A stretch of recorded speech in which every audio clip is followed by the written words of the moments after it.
एक छोटे से गांव में राजू नाम का एक लड़का अपनी माँ के साथ रहता था। वो बहुत करीब था, लेकिन कभी किसी का बुरा नहीं सोचता था। एक दिन जब वो जंगल में था, आज बहुत गर्मी है, चलो बकरी, तुम्हें प्यास लगी होगी, नदी किनारे चलते हैं। राजू, तुम थक गए हो, मेरी पीठ थपथपाओ, तुम्हें तुम्हारी मेहनत का फल मिलेगा। अरे तुम बोल सकती हो, ये कैसे मुमकिन है?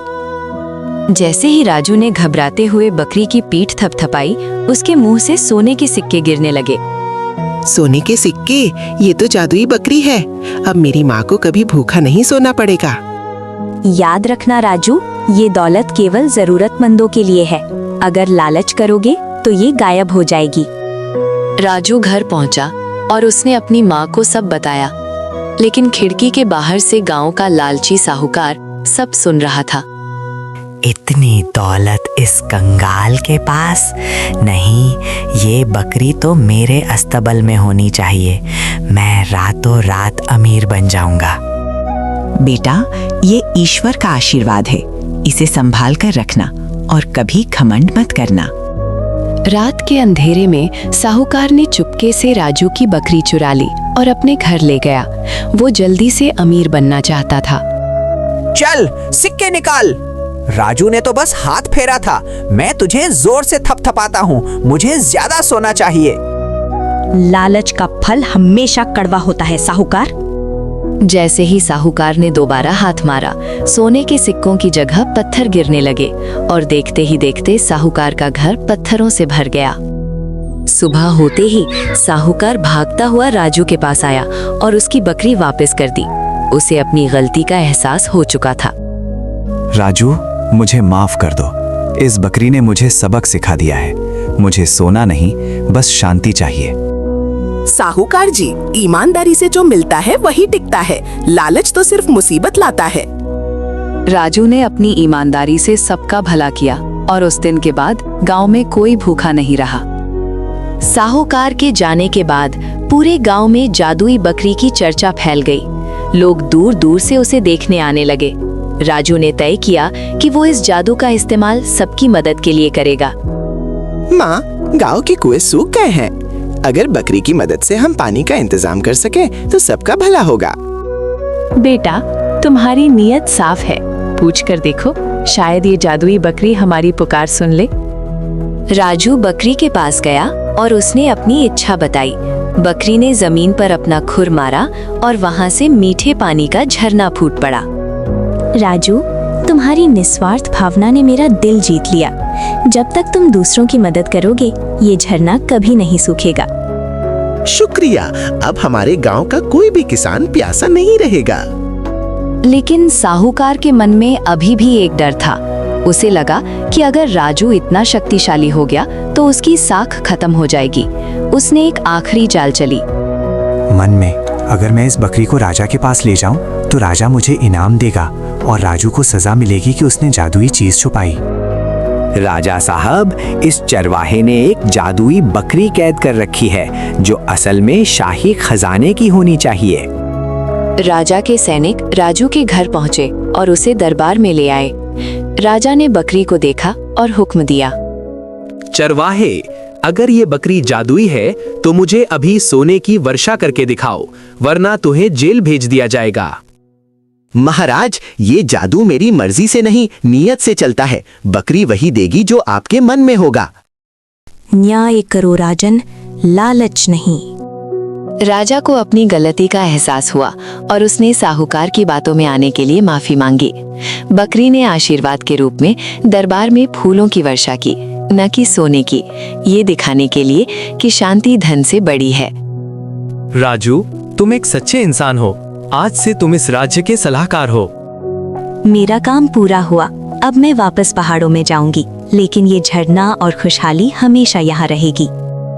बकरी ओझल हो गई, लेकिन राजू ने अपनी ईमानदारी से पूरे राज्य को खुशहाल बना दिया। राजा के दरबार से लौटने के बाद राजू और उसकी माँ खुशी खुशी रहने लगे। लेकिन कहानी में एक नया मोड़ आया जब गांव में भयंकर सूखा पड़ा। खेत सूख गए और जानवर प्यास से तड़पने लगे। बेटा, झरने का पानी तो है, लेकिन खेतों तक पहुंचाने के लिए हमारे पास साधन नहीं है। क्या वो बकरी फिर से मदद करेगी? माँ, बकरी तो जा चुकी है, लेकिन उसने कहा था कि उसकी शक्ति हमारी मेहनत और नियत में है। हमें खुद कुछ करना होगा। तभी अचानक वही जादुई बकरी हवा के एक झोंके के साथ प्रकट हुई। वो पहले से कहीं ज्यादा चमकदार और दिव्य लग रही थी। राजू, तुम्हारी परीक्षा अभी खत्म नहीं हुई है। गांव को बचाने के लिए तुम्हें एक बड़ा त्याग करना होगा।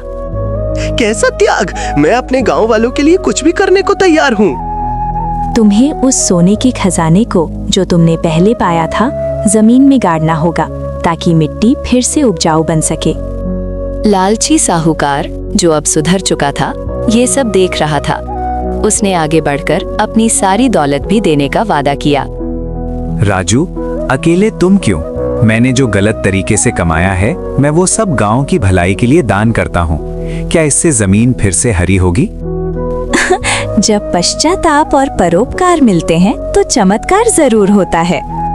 जैसे ही राजू और साहूकार ने अपने सोने के सिक्के जमीन में डाले, वे सिक्के बीज बन गए।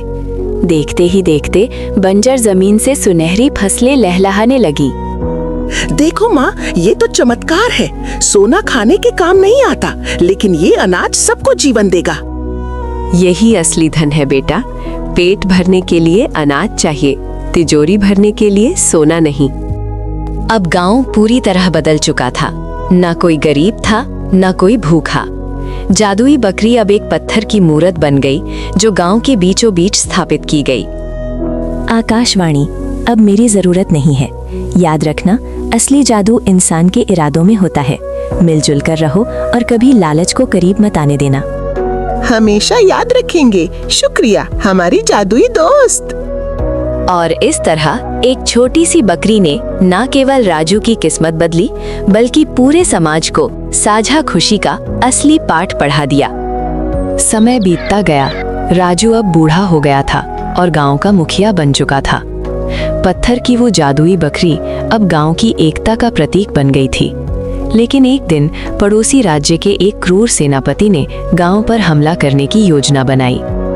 सुना है इस गांव की मिट्टी सोना उगलती है और यहाँ एक जादुई पत्थर की बकरी है। सब कुछ लूट लो। साहस रखो गांव वालों, हमारी ताकत हथियारों में नहीं, हमारी सच्चाई में है।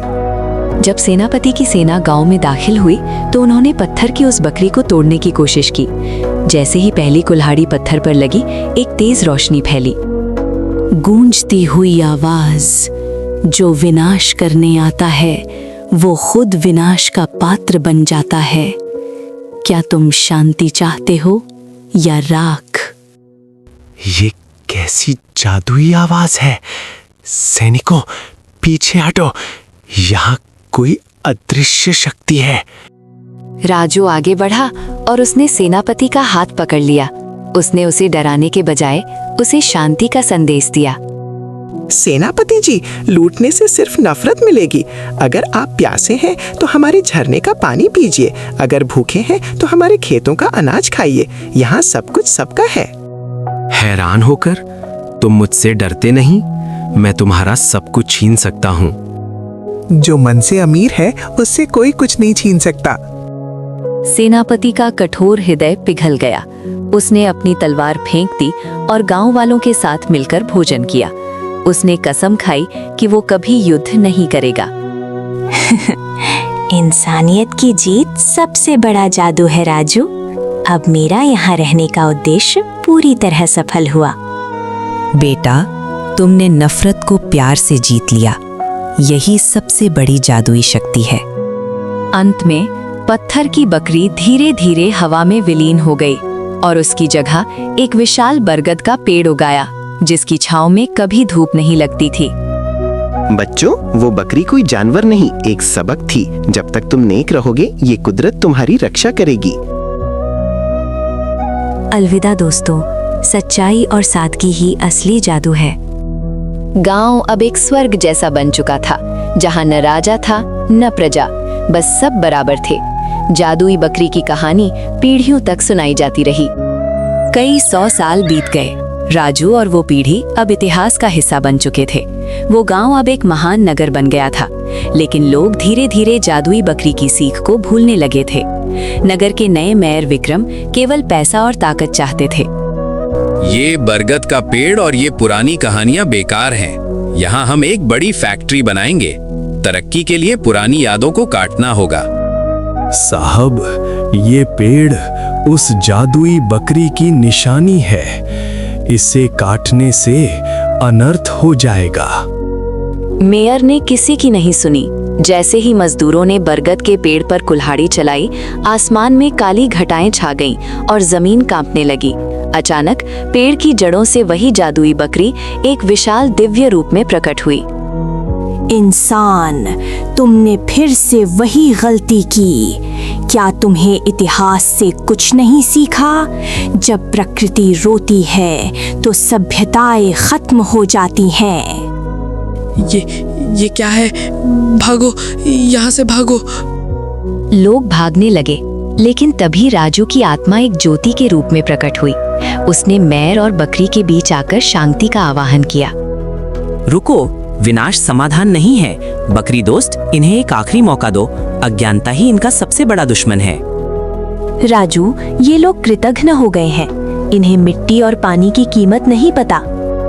राजू की ज्योति ने मेयर के माथे को छुआ।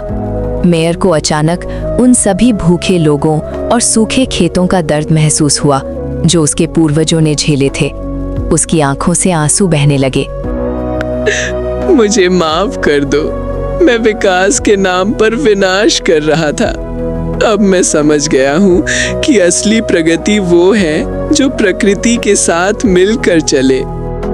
तुम्हारी आंखों के आंसू बताते हैं कि तुम्हारे दिल में अभी भी इंसानियत जिंदा है। जादुई बकरी ने अपना दिव्य रूप समेटा और एक छोटे बच्चे के रूप में बदल गई। उसने मेयर को एक छोटा सा जादुई बीज दिया। इसे बो, ये सोना नहीं देगा, ये समझ देगा। जब तक ये पेड़ हरा रहेगा, तुम्हारा नगर सुरक्षित रहेगा। याद रखना, जादू बाहर नहीं, तुम्हारे इरादों के भीतर है।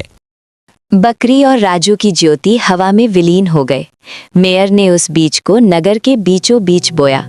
आज भी वो नगर दुनिया का सबसे खुशहाल नगर है, जहां इंसान, जानवर और प्रकृति एक साथ मिलकर रहते हैं। मेयर विक्रम ने वो जादुई बीज बोया, लेकिन उसे उगने में सालों लग गए। नगर के लोग अधीर होने लगे। वे फिर से मशीनों और कंक्रीट की दुनिया की ओर खिंचने लगे। मेयर साहब, ये बीज तो पत्थर जैसा है, इसमें से कुछ नहीं निकल रहा। क्या वो बकरी हमें धोखा दे गई? धैर्य रखो, जादुई चीजें वक्त लेती है। ये बीज हमारी परीक्षा ले रहा है कि हम अभी भी लालची हैं या बदल चुके हैं। अचानक एक रात, जब पूरा नगर सो रहा था, उस बीज से एक नीली रोशनी निकली और वो एक विशाल ज्ञान के वृक्ष में बदल गया।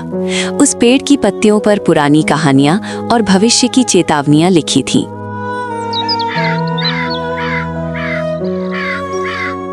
जो इसे पढ़ेगा वो कभी रास्ता नहीं भटकेगा, लेकिन याद रहे, ज्ञान बिना कर्म के व्यर्थ है।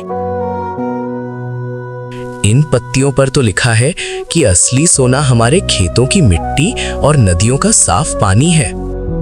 उस पेड़ की खुशबू से पूरे नगर के बीमार लोग ठीक होने लगे। लोगों के मन से नफरत और ईर्ष्या मिट गई। लेकिन तभी आकाश से एक दिव्य रथ उतरा। वो जादुई बकरी अब एक देवी के रूप में प्रकट हुई। बकरी का दिव्य रूप। राजू, विक्रम और नगर के निवासियों, अब मेरा इस संसार में रहने का समय समाप्त हुआ। मैं एक आखिरी उपहार दे रही हूँ। देवी, क्या आप हमें छोड़कर जा रही हैं? देवी ने अपना हाथ उठाया और नगर के हर घर के आंगन में एक छोटी सी साधारण बकरी प्रकट हुई। ये बकरियां जादुई नहीं थीं, लेकिन वे प्यार और करुणा का प्रतीक थीं। ये साधारण बकरियां तुम्हें याद दिलाती रहेंगी कि जीव जंतुओं की सेवा ही मेरी सच्ची पूजा है। जब तक तुम इन बेजुबानों का ख्याल रखोगे, तुम्हारा भंडार भरा रहेगा। अब ये कहानी मेरी नहीं, तुम्हारी है। इसे अपने कर्मों से लिखो। देवी और राजू की ज्योति सदा के लिए सितारों में विलीन हो गए। नगर के लोगों ने मशीनों को छोड़ दिया और प्रकृति के साथ तालमेल बिठाकर रहने लगे। आज भी उस नगर के ऊपर एक सितारा बकरी की शक्ल में चमकता है। दादाजी, क्या वो जादुई बकरी अभी भी हमें देख रही है? हाँ बेटा, वो तब तक हमें देख रही है जब तक हमारे दिल में दूसरों के लिए दया है। यही जादुई बकरी का असली रहस्य है। और इस तरह एक गरीब चरवाहे की कहानी पूरी मानवता की विरासत बन गई। समय के पहिए घूमते रहे, वो समृद्ध नगर अब एक प्राचीन सभ्यता बन चुका था। आधुनिक दुनिया की चकाचौंध में लोग फिर से प्रकृति से दूर होने लगे। एक छोटा बच्चा आर्यन खंडहरों में खेल रहा था, जहां उसे पत्थर की एक पुरानी घिसी हुई मूर्ति मिली। ये कैसी अजीब मूर्ति है, आधी बकरी और आधी रोशनी जैसी दिखती है। बेटा, इसे हाथ मत लगाओ। लोग कहते हैं इसमें पुराने समय का कोई जादू कैद है जो लालच बढ़ने पर जाग उठता है। अचानक मूर्ति से एक धीमी गूंज सुनाई दी। आर्यन ने देखा कि नगर की बड़ी बड़ी इमारतें दरकने लगी हैं, क्योंकि लोगों ने लालच में आकर जमीन का सारा पानी सोख लिया था। क्या फिर से वही प्यास? क्या फिर से वही सूखा? क्या इंसान कभी नहीं सुधरेगा? आप कौन हैं? क्या आप वही जादुई बकरी हैं जिसकी कहानियां मेरी दादी सुनाती थी?